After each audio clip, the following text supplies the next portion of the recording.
Good afternoon. Sammy, Nathan, and I have created this presentation in order to provide context for a class discussion about the movie The Skeleton Key.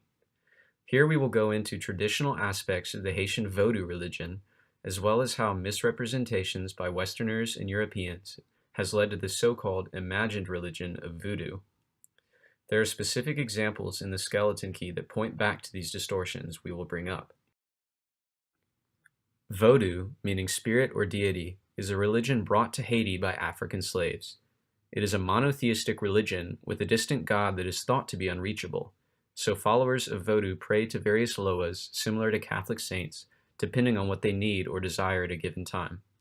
Throughout their time as slaves in Haiti, the slave masters forced the slaves to disassociate themselves from their religion, thereby forcing the slaves to hide the loas as Roman Catholic saints.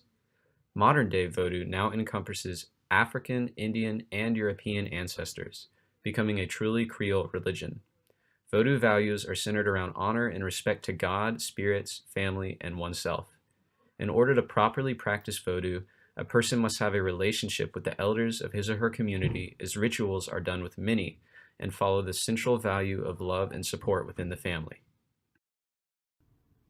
The unfamiliarity of Vodou to Western culture caused misconceptions and falsehoods to arise from differences with Christianity, Judaism, and Islam. Outsiders viewed the desire for peace and unity with Loas as a form of Satanism through possession. Many even attributed the island's religion and deteriorating status to be a result of Satan himself.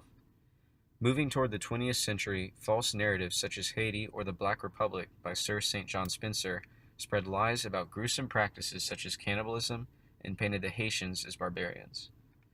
Zombies in original Vodou culture are represented as the victim, often of a cruel slave master that uses the victim to perform slave work and work perpetually.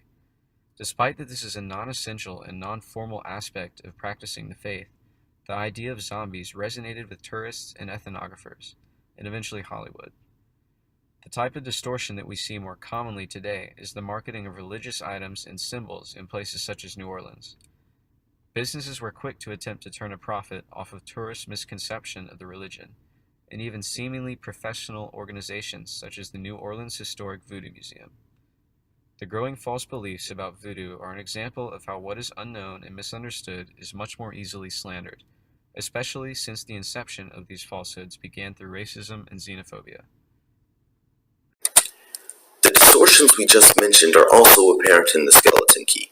The movie introduces the voodoo concept to the viewers with the same unfamiliarity and unclarity that led to its original distortions. For example, Violet hides everything from Caroline for quite a while, and the viewers make assumptions based on this.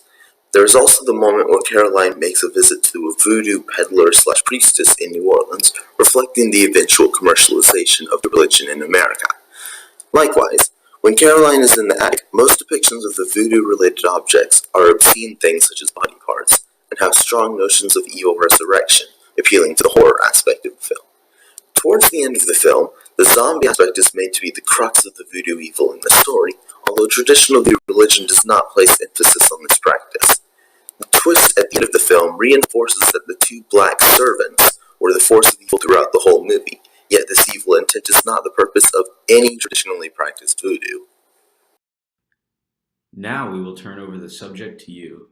How does the film disrupt the dominant power structure/social status quo portrayed between the characters? How do the technical aspects such as camera angles and genre contribute to the conflict of the film? What connections did you find between the film and other texts we discussed?